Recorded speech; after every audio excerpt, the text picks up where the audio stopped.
ಮಿತ್ರರೇ ನಮಸ್ಕಾರ. ಮಿತ್ರರೇ, ಮೊನ್ನೆ ಒಂದು ವಿಡಿಯೋ ಮಾಡಿ ಈ ಸರ್ ಕ್ರೀಕ್ ವಿಚಾರವಾಗಿ ನಿಮಗೊಂದು ಮಾಹಿತಿಯನ್ನು ಕೊಟ್ಟಿದ್ದೆ.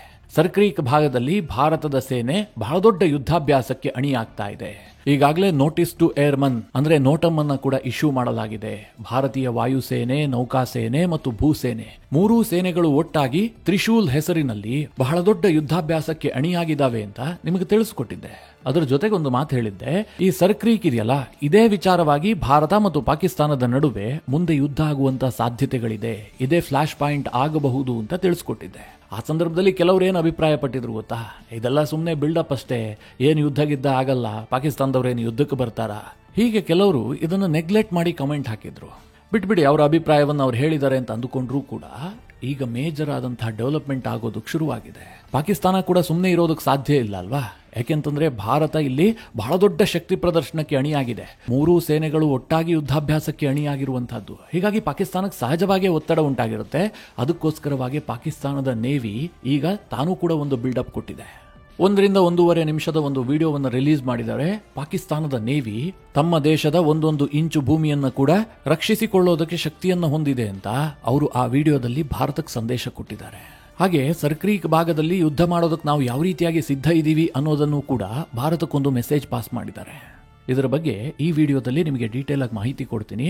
ಇದರ ಜೊತೆಗೆ ಇನ್ನು ಕೆಲವರು ಕಮೆಂಟ್ ಹಾಕಿ ಕೇಳಿದ್ರು, ಭಾರತದ ನೇವಿ ಮತ್ತು ಪಾಕಿಸ್ತಾನದ ನೇವಿಯ ಸ್ಟ್ರೆಂತ್ ಅನ್ನು ತಿಳಿಸ್ಕೊಡಿ, ಯಾರ ನೇವಿ ಬಹಳಷ್ಟು ಪ್ರಬಲವಾಗಿದೆ, ಇದ್ರ ಬಗ್ಗೆನೂ ಹೇಳಿ ಅಂತ ಕೆಲವರು ಕಮೆಂಟ್ ಹಾಕಿದ್ರು. ಆ ಬಗ್ಗೆ ಸಹ ಈ ವಿಡಿಯೋದಲ್ಲೇ ನಿಮಗೆ ಮಾಹಿತಿ ಕೊಡುವಂತಹ ಪ್ರಯತ್ನ ಮಾಡ್ತೀನಿ. ನೀವು ಈ ವಿಡಿಯೋನ ಕೊನೆವರೆಗೂ ಮಿಸ್ ಮಾಡದೆ ನೋಡಿ. ಮಿತ್ರರೇ, ಈ ಸರ್ ಕ್ರೀಕ್ ವಿಚಾರ ನಿಮಗೆಲ್ಲ ಗೊತ್ತೇ ಇದೆ. ಅದ್ರ ಬಗ್ಗೆ ನಾನೇನು ಹೆಚ್ಚಿಗೆ ಡೀಟೇಲ್ ಆಗಿ ಹೇಳೋದಕ್ಕೆ ಹೋಗೋದಿಲ್ಲ. ಇದು ಗುಜರಾತ್ ಪಕ್ಕದಲ್ಲಿರುವಂತಹ ಒಂದು ಭಾಗ. ಸಿಂಧೂ ನದಿ ಸಮುದ್ರವನ್ನ ಸೇರುವಂತಹ ಒಂದು ಮುಖಜ ಭೂಮಿ ಇದು. ಇದನ್ನ ಮೊದಲು ಬಾನ್ಗಂಗಾ ಅಂತ ಭಾರತದಲ್ಲಿ ಕರೆಯಲಾಗ್ತಾ ಇತ್ತು. ಆನಂತರ ಬ್ರಿಟಿಷ್ ಅಧಿಕಾರಿ ಸರ್ ಕ್ರೀಕ್ ಹೆಸರನ್ನ ಇಲ್ಲಿಗೆ ಇಡಲಾಯಿತು. ಈ ಸರ್ ಕ್ರೀಕ್ ಮೇಲೆ ಪಾಕಿಸ್ತಾನ ಕಣ್ಣಿಟ್ಕೊಂಡು ಕೂತಿದೆ. ಇದು ನಮಗೆ ಸೇರಬೇಕು ಅನ್ನುವಂಥದ್ದು ಪಾಕಿಸ್ತಾನದ ವಾದ ಆಗಿತ್ತು. ಆದರೆ ಭಾರತ ಈ ಹಿಂದೆ ಅಷ್ಟೇನು ತಲೆ ಕೆಡಿಸ್ಕೊಂಡಿರಲಿಲ್ಲ. ಅದನ್ನು ಉಳಿಸ್ಕೊಳ್ಳೇಬೇಕು, ನಮಗದು ಇಂಪಾರ್ಟೆಂಟ್ ಲೊಕೇಶನ್, ಈ ರೀತಿಯಾಗಿ ಭಾರತ ಪರಿಗಣಿಸಿರಲಿಲ್ಲ. ಆದರೆ ಇತ್ತೀಚಿನ ವರ್ಷಗಳಲ್ಲಿ ಭಾರತ ಸರ್ ಕ್ರೀಕ್ಗೆ ಬಹಳಷ್ಟು ಪ್ರಾಶಸ್ತ್ಯವನ್ನ ಕೊಡ್ತಾ ಇದೆ. ಕಾರಣ ಏನು ಕೇಳಿದ್ರೆ, ಈ ಸರ್ ಕ್ರೀಕ್ ಕಾರಣದಿಂದಾಗಿ ನಮಗೆ ಅರಬ್ಬಿ ಸಮುದ್ರದ ಸ್ಪೆಷಲ್ ಎಕನಾಮಿಕ್ ಝೋನ್ ಬಹಳ ದೊಡ್ಡ ಪ್ರಮಾಣದಲ್ಲಿ ಭಾರತಕ್ಕೆ ಸೇರುತ್ತೆ. ಹೀಗಿರುವಂತಹ ಸಂದರ್ಭದಲ್ಲಿ ಕಳೆದ 1 ವರ್ಷದಿಂದ ಪಾಕಿಸ್ತಾನ ಈ ಸರ್ ಕ್ರೀಕ್ ಭಾಗದಲ್ಲಿ ತನ್ನ ಬಿಲ್ಡಪ್ ಅನ್ನು ಜಾಸ್ತಿ ಮಾಡಿತ್ತು. ಅಲ್ಲಿ ಮಿಲಿಟರಿ ಇನ್ಫ್ರಾಸ್ಟ್ರಕ್ಚರ್ ಅನ್ನು ಡೆವಲಪ್ ಮಾಡೋದಕ್ಕೆ ಪಾಕಿಸ್ತಾನ ಆರಂಭಿಸಿತ್ತು. ತಕ್ಷಣ ಭಾರತ ಕೂಡ ಎಚ್ಚೆತ್ತುಕೊಂಡಿದೆ. ಈ ಬಾರಿಯ ಆಯುಧ ಪೂಜೆಯ ಸಂದರ್ಭದಲ್ಲಿ ರಕ್ಷಣಾ ಸಚಿವ ರಾಜನಾಥ್ ಸಿಂಗ್ ನೇರಾನೇರವಾಗಿ ಪಾಕಿಸ್ತಾನಕ್ಕೆ ಧಮಕಿ ಹಾಕಿದ್ರು. ಸರ್ ಕ್ರೀಕ್ ವಿಚಾರಕ್ಕೇನಾದರೂ ಬಂದಿದ್ದೇ ಆದರೆ ಇತಿಹಾಸ ಮತ್ತು ಭೂಗೋಳ ಎರಡೂ ಕೂಡ ಬದಲಾಗುತ್ತೆ. ಸರ್ ಕ್ರೀಕ್ನಿಂದ ಕರಾಚಿಗೊಂದು ದಾರಿ ಇದೆ ಅನ್ನೋದನ್ನ ಪಾಕಿಸ್ತಾನ ಮರಿಬಾರದು ಅಂತ ನೇರವಾಗಿ ಧಮಕಿ ಹಾಕಿದ್ರು. ಇಲ್ಲಿ ರಾಜನಾಥ್ ಸಿಂಗ್ ಯಾವಾಗ ಧಮಕಿ ಹಾಕಿದ್ರೋ ಅದಾದ ಬಳಿಕ ಪಾಕಿಸ್ತಾನ ಸಿಕ್ಕಾಪಟ್ಟೆ ಪ್ಯಾನಿಕ್ಗೆ ಒಳಗಾಗ್ಬಿಟ್ಟಿದೆ. ಇದರ ನಡುವೆ ಭಾರತ ಮೂರೂ ಸೇನೆಗಳನ್ನೊಳಗೊಂಡಂತಹ ತ್ರಿಶೂಲ್ ಯುದ್ಧಾಭ್ಯಾಸವನ್ನ ಇದೇ ಭಾಗದಲ್ಲಿ ಕೈಗೆತ್ತಿಕೊಂಡಿದೆ. ಈಗ ಇದಕ್ಕೆ ಕೌಂಟರ್ ಕೊಡುವಂತಹ ಉದ್ದೇಶದಿಂದ ಪಾಕಿಸ್ತಾನದ ನೇವಿಯೂ ಕೂಡ ಸರ್ ಕ್ರೀಕ್ ಭಾಗಕ್ಕೆ ಬಂದಿದೆ. ಪಾಕ್ ನೇವಿಯ ಚೀಫ್ ಆದಂತಹ ನವೀದ್ ಅಶ್ರಫ್ ಈ ಸರ್ ಕ್ರೀಕ್ ಭಾಗಕ್ಕೆ ಬಂದು ಅಲ್ಲಿ ಪಾಕಿಸ್ತಾನದ ನೇವಿಯ ಪೆಟ್ರೋಲಿಂಗ್ ಅನ್ನ ಪರಿವೀಕ್ಷಣೆ ಮಾಡಿದ್ದಾನೆ. ಇದೇ ಸಂದರ್ಭದಲ್ಲಿ ಅವರೊಂದು ವಿಡಿಯೋವನ್ನು ಕೂಡ ರಿಲೀಸ್ ಮಾಡಿದ್ದಾರೆ. ಆ ವಿಡಿಯೋದಲ್ಲಿ ಏನು ಹೇಳಲಾಗಿದೆ ಅಂತಂದ್ರೆ, ಈ ಇಂಡಿಯನ್ ಓಷನ್ ಇದೆಯಲ್ಲ, ಇದರಲ್ಲಿ ಸ್ಟೆಬಿಲಿಟಿಯನ್ನು ಸಾಧಿಸುವಲ್ಲಿ ಪಾಕಿಸ್ತಾನದ ನೇವಿ ಪ್ರಮುಖ ಪಾತ್ರ ವಹಿಸ್ತಾ ಇದೆ ಅಂತ.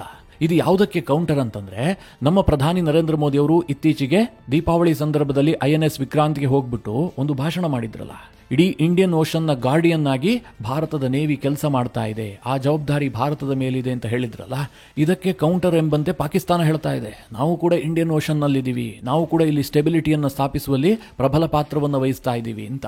ಇದರ ಜೊತೆಗೆ ಪಾಕಿಸ್ತಾನದ ನೇವಿಯ 3 ಹೋವರ್ ಕ್ರಾಫ್ಟ್ಗಳನ್ನ ಸರ್ ಕ್ರೀಕ್ ಆಸುಪಾಸಿನಲ್ಲೇ ಚಲಾವಣೆ ಮಾಡಿ ಒಂದಷ್ಟು ಬಿಲ್ಡಪ್ ಕೊಟ್ಟು ಆ ವಿಡಿಯೋವನ್ನ ರಿಲೀಸ್ ಮಾಡಿದ್ದಾರೆ. ಪಾಕಿಸ್ತಾನದ ನೇವಿ ಗ್ರಿಪನ್ 2400 TB ಅನ್ನುವಂತಹ ಬ್ರಿಟನ್ ಮೇಡ್ ಹೋವರ್ ಕ್ರಾಫ್ಟ್ಗಳನ್ನ ಇಟ್ಕೊಂಡಿದೆ. ಈ ಹೋವರ್ ಕ್ರಾಫ್ಟ್ಗಳಿದಾವಲ್ಲ, ಇದು ನೀರಿನಲ್ಲೂ ಚಲಿಸುತ್ತೆ, ಇನ್ನೊಂದು ಕಡೆಯಲ್ಲಿ ಕೆಸರಿನಲ್ಲಿ ಕೂಡ ಹೋಗುತ್ತೆ. ನಿಮಗೆಲ್ಲ ಗೊತ್ತೇ ಇದೆ, ಈ ಸರ್ ಕ್ರೀಕ್ ಅಥವಾ ಬಾನ್ಗಂಗಾ ಪ್ರದೇಶ ಏನಿದೆ ಇದು ಕಂಪ್ಲೀಟ್ ಆಗಿ ಕೆಸರಿನಿಂದ ಕೂಡ ಹೋಗಿದೆ. ಯಾಕೆ ಅಂತಂದ್ರೆ ಸಿಂಧೂ ನದಿ ಬಂದು ಸಮುದ್ರವನ್ನ ಸೇರುತ್ತಲ್ಲ, ಈ ಸಿಂಧೂ ನದಿ ಹಿಮಾಲಯದಲ್ಲಿ ಹುಟ್ಟಿ ಪಾಕಿಸ್ತಾನದಾದ್ಯಂತ ಹರಿದು ಬಂದು ಸೇರುವಂತಹ ಸಂದರ್ಭದಲ್ಲಿ ಅಪಾರ ಪ್ರಮಾಣದ ಮಣ್ಣನ್ನು ಕೊಚ್ಕೊಂಡ್ ಬರುತ್ತೆ, ಅಂದ್ರೆ ಕೆಸರು ಬರುತ್ತೆ. ಈ ನದಿ ಅರಬ್ಬಿ ಸಮುದ್ರವನ್ನ ಸೇರುವಂತಹ ಸಂದರ್ಭದಲ್ಲಿ ಬಹಳ ಸಮತಟ್ಟಾದಂತಹ ಪ್ರದೇಶ ಇರುತ್ತಲ್ಲ, ಅಲ್ಲಿ ಈ ಕೆಸರು ಶೇಖರಣೆ ಆಗುತ್ತೆ. ಈ ಸರ್ ಕ್ರೀಕ್ ಸುತ್ತಮುತ್ತ ನೀವೇನು ಈಗ ಮ್ಯಾಪ್ನಲ್ಲಿ ನೋಡ್ತಾ ಇದ್ರಲ್ಲ, ಇದೆಲ್ಲವೂ ಸಹ ಬಹಳ ಡೇಂಜರ್ ಆದಂತಹ ಪ್ರದೇಶ. ಇಲ್ಲೇನು ನೀವು ಬಿಲ್ಡಿಂಗ್ ಕಟ್ಟೋದಕ್ಕೆ ಸಾಧ್ಯ ಇಲ್ಲ, ಯಾವುದೇ ವೆಹಿಕಲ್ಗಳನ್ನು ಕೂಡ ಇಲ್ಲಿ ಮೂವ್ ಮಾಡೋದಕ್ಕೆ ಸಾಧ್ಯ ಇಲ್ಲ. ಪ್ರವಾಹ ಬಂದಂತಹ ಸಂದರ್ಭದಲ್ಲಿ ನೀರು ನಿಂತ್ಕೊಂಡಿರುತ್ತೆ, ಪ್ರವಾಹ ಇಳಿದಂತಹ ಸಂದರ್ಭದಲ್ಲಿ ಕಂಪ್ಲೀಟ್ ಆಗಿ ಕೆಸರಾಗುತ್ತೆ. ಈ ಕೆಸರಿನ ಮೇಲೆ ನೀವು ಧೈರ್ಯವಾಗಿ ಇಳಿಯೋದಕ್ಕೂ ಕೂಡ ಸಾಧ್ಯ ಇಲ್ಲ. ಯಾಕೆಂದ್ರೆ ಎಷ್ಟು ಆಳ ಇದೆ, ಎಷ್ಟು ಹೂತ್ ಹೋಗ್ತೀವಿ ಯಾವುದು ಕೂಡ ಗೊತ್ತಿರೋದಿಲ್ಲ. ಅಂತಹ ಒಂದು ಡೇಂಜರ್ ಆದಂತಹ ಪ್ರದೇಶ. ಇಲ್ಲಿ ಯುದ್ಧ ಮಾಡುವಂತಹದ್ದು ಕೂಡ ಬಹಳ ಕಷ್ಟವೇ. ಇಲ್ಲಿ ಸೇನೆಯನ್ನ ಇಳಿಸಬೇಕು ಅಂತಂದ್ರೆ ಅತ್ಯಾಧುನಿಕವಾದಂತಹ ಉಪಕರಣಗಳೇ ಬೇಕಾಗತ್ತೆ. ಈ ಸರ್ಕ್ರೀಕ್ ಭಾಗಕ್ಕೆ ಹೇಳಿ ಮಾಡಿಸಿದಂತಿರುವಂತಹ ಒಂದು ಸಾಧನ ಅಂತಂದ್ರೆ ಅದು ಹೋವರ್ ಕ್ರಾಫ್ಟ್. ಇದು ಬಹಳ ಅದ್ಭುತವಾದಂತಹ ಟೆಕ್ನಾಲಜಿ. ನೀರಿನಲ್ಲಿ ತೇಲುತ್ತಲೇ ಬಹಳ ವೇಗವಾಗಿ ಮುನ್ನುಗ್ಗುತ್ತೆ. ಅದೇ ಕೆಸರು ಬಂದಂತಹ ಸಂದರ್ಭದಲ್ಲಿ ಗಾಳಿಯ ಒತ್ತಡವನ್ನು ಕ್ರಿಯೇಟ್ ಮಾಡಿ ಮುನ್ನುಗ್ಗುತ್ತೆ. ಹೀಗಾಗಿ ಸರ್ಕ್ರೀಕ್ನಂತಹ ಕೆಸರು ಭಾಗದಲ್ಲೂ ಕೂಡ ನೀವು ಪೆಟ್ರೋಲಿಂಗ್ ಅನ್ನು ನಡೆಸೋದಕ್ಕೆ ಈ ಹೋವರ್ ಕ್ರಾಫ್ಟ್ಗಳು ಬಹಳ ಸಹಾಯಕ ಆಗುತ್ತೆ. ಈಗ ಪಾಕಿಸ್ತಾನ ಈ ಸರ್ಕ್ರೀಕ್ ಅಕ್ಕಪಕ್ಕದಲ್ಲೇ ಇಂತಹ 3 ಹೋವರ್ ಕ್ರಾಫ್ಟ್ಗಳನ್ನು ಇಳಿಸಿ ಬಿಲ್ಡಪ್ ಕೊಟ್ಟಿದೆ. ಒಟ್ಟಿನಲ್ಲಿ ಪಾಕಿಸ್ತಾನದ ನಡೆಯನ್ನ ಗಮನಿಸಿದ್ರೆ ಅವರೂ ಕೂಡ ಯುದ್ಧಕ್ಕೆ ಒಂದು ಹಂತದಲ್ಲಿ ಸಿದ್ಧ ಆಗ್ತಿದ್ದಂತೆ ಕಂಡು ಬರ್ತಾ ಇದೆ. ಭಾರತದ ಸೇನೆ ಸರ್ಕ್ರೀಕ್ ಭಾಗಕ್ಕೆ ಬಂತು ಅಂತಂದ್ರೆ ನಾವು ಹೆದರ್ಕೊಂಡು ಓಡ್ ಹೋಗೋದಿಲ್ಲ, ನಾವು ಕೂಡ ಯುದ್ಧಕ್ಕೆ ಸಿದ್ಧ ಇದ್ದೀವಿ ಎನ್ನುವಂತಹ ಸಂದೇಶವನ್ನ ಅವರು ಪಾಸ್ ಮಾಡಿದ್ದಾರೆ. ಈಗ ನಿಮಗೊಂದು ಪ್ರಶ್ನೆ ಬರಬಹುದು. ಮೊನ್ನೆ ತಾನೇ ಆಪರೇಷನ್ ಸಿಂಧೂರ ನಡೆದಿದೆ, ಅಂಗಲಾಚಿಕೊಂಡು ಯುದ್ಧ ವಿರಾಮಕ್ಕೆ ಬೇಡಿಕೆ ಸಲ್ಲಿಸಿದ್ದಾರೆ.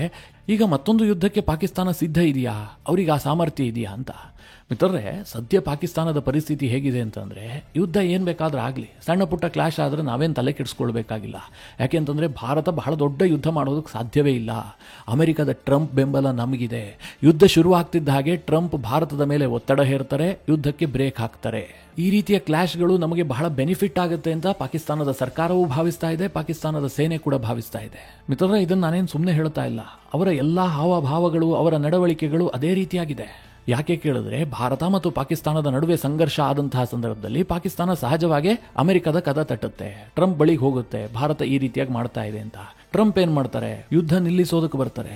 ಆಗ ಭಾರತ ಒಪ್ಕೊಳ್ಳೋದಿಲ್ಲ. ಟ್ರಂಪ್ರ ಎಲ್ಲಾ ಮಾತನ್ನ ಭಾರತ ತಿರಸ್ಕರಿಸುತ್ತೆ. ಯಾಕೆಂದ್ರೆ ಭಾರತದ ಪಾಲಿಸಿಯೇ ಅದು. ಭಾರತ ಥರ್ಡ್ ಪಾರ್ಟಿ ಮೀಡಿಯೇಷನ್ ಅನ್ನ ಯಾವತ್ತೂ ಕೂಡ ಒಪ್ಕೊಳ್ಳೋದಿಲ್ಲ. ಆದ್ರೆ ಪಾಕಿಸ್ತಾನ ಒಪ್ಕೊಳ್ಳುತ್ತಲ್ಲ, ಆಗ ಟ್ರಂಪ್ ಪಾಕಿಸ್ತಾನಕ್ಕೆ ಇನ್ನಷ್ಟು ಹತ್ತಿರ ಆಗ್ತಾರೆ. ಸದ್ಯ ಇದು ಪಾಕಿಸ್ತಾನದ ಸ್ಟೇಟ್ ಪಾಲಿಸಿ.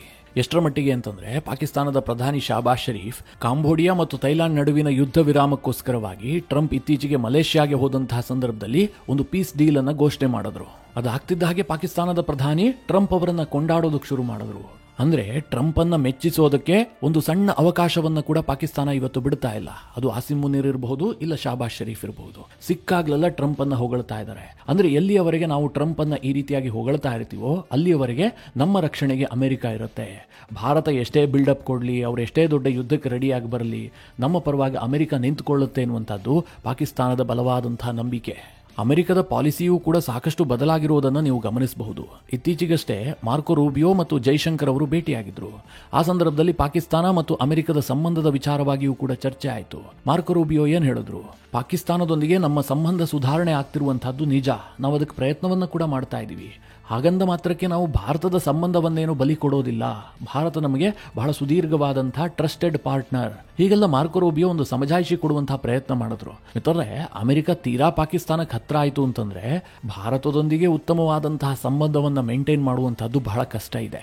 ಈಗ ಭಾರತದಂತಹ ಒಂದು ಪ್ರಬುದ್ಧ ಫಾರಿನ್ ಪಾಲಿಸಿಯನ್ನ ಇಟ್ಕೊಂಡಂತಹ ದೇಶದ ಜೊತೆಗೆ ಯಾರು ಬೇಕಾದರೂ ವ್ಯವಹಾರ ಮಾಡಬಹುದು.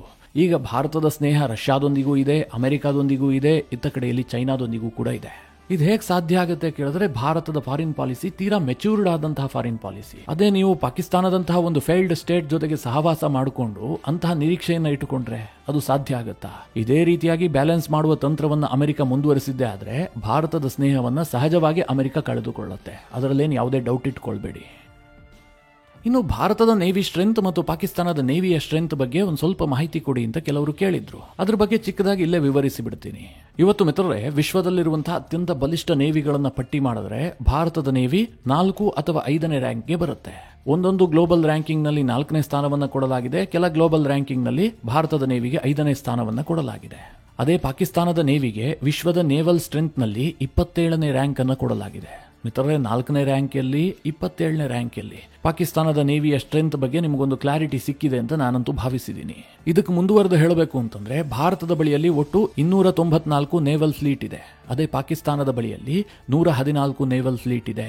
ಇನ್ನು ಏರ್ಕ್ರಾಫ್ಟ್ ಕ್ಯಾರಿಯರ್ ವಿಚಾರಕ್ಕೆ ಬಂದ್ರೆ ಭಾರತದ ಬಳಿಯಲ್ಲಿ 2 ಏರ್ಕ್ರಾಫ್ಟ್ ಕ್ಯಾರಿಯರ್ಗಳಿದೆ. ಆದರೆ ಪಾಕಿಸ್ತಾನದ ಬಳಿಯಲ್ಲಿ ಯಾವುದೇ ಏರ್ಕ್ರಾಫ್ಟ್ ಕ್ಯಾರಿಯರ್ಗಳಿಲ್ಲ. ಏರ್ಕ್ರಾಫ್ಟ್ ಕ್ಯಾರಿಯರ್ಗಳು ಯುದ್ಧದ ಸಂದರ್ಭದಲ್ಲಿ ಬಹಳ ಇಂಪಾರ್ಟೆಂಟ್ ರೋಲ್ ಅನ್ನು ನಿಭಾಯಿಸ್ತವೆ. ಕಾರಣ ಏನು ಅಂತ ನಿಮಗೆಲ್ಲ ಗೊತ್ತೇ ಇರುತ್ತೆ. ಈ ಏರ್ಕ್ರಾಫ್ಟ್ ಕ್ಯಾರಿಯರ್ಗಳು ಅಂತಂದ್ರೆ ಸಮುದ್ರದಲ್ಲಿ ತೇಲ್ತಾ ಇರುವಂತಹ ವಾಯುನೆಲೆಗಳು. ಭಾರತದ ಬಳಿಯಲ್ಲಿ 2 ಇಂತಹ ಏರ್ಕ್ರಾಫ್ಟ್ ಕ್ಯಾರಿಯರ್ಗಳಿದ್ರೆ ಪಾಕಿಸ್ತಾನದ ಬಳಿಯಲ್ಲಿ ಯಾವುದೂ ಇಲ್ಲ. ಇನ್ನು ಭಾರತದ ಬಳಿಯಲ್ಲಿ 19 ಸಬ್ಮೆರಿನ್ಗಳಿದ್ರೆ ಪಾಕಿಸ್ತಾನದ ಬಳಿಯಲ್ಲಿ 8 ಸಬ್ಮೆರಿನ್ಗಳಿದಾವೆ. ಇನ್ನು ಭಾರತದ ಬಳಿಯಲ್ಲಿ 13 ಡೆಸ್ಟ್ರಾಯರ್ಗಳಿದ್ರೆ ಪಾಕಿಸ್ತಾನದ ಬಳಿಯಲ್ಲಿ ಕೇವಲ 2 ಡೆಸ್ಟ್ರಾಯರ್ಗಳು ಮಾತ್ರ ಇದೆ. ಇನ್ನು ಭಾರತದ ಬಳಿಯಲ್ಲಿ 14 ಫ್ರಿಗೇಟ್ಸ್ಗಳಿದ್ರೆ ಪಾಕಿಸ್ತಾನದ ಬಳಿಯಲ್ಲಿ 9 ಫ್ರಿಗೇಟ್ಸ್ಗಳಿದಾವೆ. ಹಾಗೆ ಭಾರತದ ಬಳಿಯಲ್ಲಿ 18 ಕಾರ್ವೆಟ್ಗಳಿದ್ರೆ ಪಾಕಿಸ್ತಾನದ ಬಳಿಯಲ್ಲಿ 7 ಇದೆ. ಇನ್ನು ಭಾರತದ ಬಳಿಯಲ್ಲಿ 137 ಪೆಟ್ರೋಲಿಂಗ್ ವೆಸೆಲ್ಗಳಿದ್ರೆ ಪಾಕಿಸ್ತಾನದ ಬಳಿಯಲ್ಲಿ 69 ಇದೆ. ಅದೇ ರೀತಿಯಾಗಿ ಭಾರತದ ನೇವಿಯಲ್ಲಿ ಒಟ್ಟು 75,000 ಆಕ್ಟಿವ್ ನೇವಿ ಸಿಬ್ಬಂದಿಗಳಿದ್ರೆ ಪಾಕಿಸ್ತಾನದ ನೇವಿಯಲ್ಲಿ 30,000 ಆಕ್ಟಿವ್ ನೇವಿ ಸಿಬ್ಬಂದಿಗಳಿದ್ದಾರೆ. ಅಂದ್ರೆ ಓವರ್ ಆಲ್ ಆಗಿ ಹೇಳಬೇಕು ಅಂತಂದ್ರೆ ಪಾಕಿಸ್ತಾನದ ನೇವಿಗಿಂತ ಭಾರತದ ನೇವಿಯ ಶಕ್ತಿ ಹಲವು ಪಟ್ಟು ಜಾಸ್ತಿ ಇದೆ. ಇಂತಹ ಸಂದರ್ಭದಲ್ಲಿ ಸರ್ ಕ್ರೀಕ್ ಬಳಿಯಲ್ಲಿ ಒಂದು 3 ಹೋವರ್ ಕ್ರಾಫ್ಟ್ ಗಳನ್ನ ತೋರಿಸ್ಬಿಟ್ರೆ ಅದನ್ನ ಭಾರತಕ್ಕೆ ಕೌಂಟರ್ ಅಂತ ಪರಿಗಣಿಸೋದಕ್ಕೆ ಸಾಧ್ಯ ಇಲ್ಲ. ಆದ್ರೆ ಪಾಕಿಸ್ತಾನದ ನೇವಿ ಯಾಕೆ ಕೆಲಸ ಮಾಡ್ತಾ ಇದೆ ಅಂತಂದ್ರೆ ನಿಮ್ಗೆಲ್ಲ ಗೊತ್ತೇ ಇದೆ, ಭಾರತ ತ್ರಿಶೂಲ್ ಯುದ್ಧಾಭ್ಯಾಸ ಘೋಷಣೆ ಮಾಡಿದೆಯಲ್ಲ, ಇದು ಪಾಕಿಸ್ತಾನದ ಮಾಧ್ಯಮಗಳಲ್ಲಿ ಭಾರಿ ದೊಡ್ಡ ಸುದ್ದಿ ಆಗ್ತಾ ಇದೆ. ಸರ್ ಕ್ರೀಕ್ ಭಾಗದಲ್ಲಿ ಭಾರತ ಯುದ್ಧೋನ್ಮಾದತೆಯನ್ನು ತೋರಿಸ್ತಾ ಇದೆ ಹೀಗಂತ ಪಾಕಿಸ್ತಾನದ ಮಾಧ್ಯಮಗಳು ವಿಶ್ಲೇಷಣೆ ಮಾಡ್ತಾ ಇದ್ದಾವೆ. ಇದಕ್ಕೆ ಕೌಂಟರ್ ಕೊಡಬೇಕಲ್ಲ, ಪಾಕಿಸ್ತಾನದ ಮಾಧ್ಯಮಗಳಲ್ಲಿ ತನಗೂ ಒಂದು ಸ್ವಲ್ಪ ಸ್ಪೇಸ್ ಅನ್ನ ಗಿಟ್ಟಿಸಿಕೊಳ್ಬೇಕಲ್ಲ. ಅದಕ್ಕೆ ಪಾಕಿಸ್ತಾನದ ನೇವಿ ಏನ್ ಮಾಡಿದೆ ಅಂತಂದ್ರೆ ಪಾಕಿಸ್ತಾನದ ನೇವಿ ಚೀಫ್ ಸರ್ ಕ್ರೀಕ್ ಭಾಗಕ್ಕೆ ಭೇಟಿ ಕೊಟ್ಟು ಒಂದು 3 ಹೋವರ್ ಕ್ರಾಫ್ಟ್ ಗಳನ್ನ ತಂದು 1-2 ಡ್ರೋನ್ಗಳಲ್ಲಿ ವಿಡಿಯೋ ಶೂಟ್ ಮಾಡಿಬಿಟ್ಟು ಒಂದು ವಿಡಿಯೋ ರಿಲೀಸ್ ಮಾಡಿದ್ದಾರೆ. ನಮ್ಮ ಭೂಮಿಯನ್ನು ರಕ್ಷಿಸಿಕೊಳ್ಳೋದಕ್ಕೆ ನಮ್ಮ ಕೆಪಾಸಿಟಿ ಇದೆ ಅಂತ. ಒಂದು ವೇಳೆ ನಿಜವಾಗ್ಲೂ ಭಾರತ ಯುದ್ಧಾಭ್ಯಾಸವನ್ನ ಬಿಟ್ಟು ಯುದ್ಧವನ್ನೇ ಶುರು ಮಾಡಿದ್ದೆ ಆದ್ರೆ ಪಾಕಿಸ್ತಾನದ ನೇವಿ ಇದೇ ಸರ್ ಕ್ರೀಕ್ ಕೆಸರಿನಲ್ಲಿ ಹೂತ್ ಹೋಗೋದು ಗ್ಯಾರಂಟಿ. ಮಿತ್ರರೇ, ಈ ವಿಚಾರದ ಕುರಿತಾಗಿ ನೀವೇನು ಹೇಳ್ತೀರಿ? ನಿಮ್ಮ ಅನಿಸಿಕೆ ಅಭಿಪ್ರಾಯವನ್ನು ಕಮೆಂಟ್ ಮಾಡುವ ಮೂಲಕ ನಮಗೆ ತಿಳಿಸಿ. ಹಾಗೆ ನಿಮಗೆ ಈ ವಿಡಿಯೋ ಇಷ್ಟವಾದರೆ ಲೈಕ್ ಮಾಡಿ. ಜೊತೆಗೆ ನೀವಿನ್ನೂ ನಿಮ್ಮ ನೆಚ್ಚಿನ ಸಂಸ್ಕಾರ ಸೌರಭ ಯೂಟ್ಯೂಬ್ ಚಾನಲ್ನ ಸಬ್ಸ್ಕ್ರೈಬ್ ಮಾಡಿಲ್ಲ ಅಂತಾದರೆ ಈ ಕೂಡಲೇ ಸಬ್ಸ್ಕ್ರೈಬ್ ಮಾಡಿ. ಮುಂದಿನ ಎಲ್ಲ ಅಪ್ಡೇಟ್ಗಳ ನೋಟಿಫಿಕೇಷನ್ಗಾಗಿ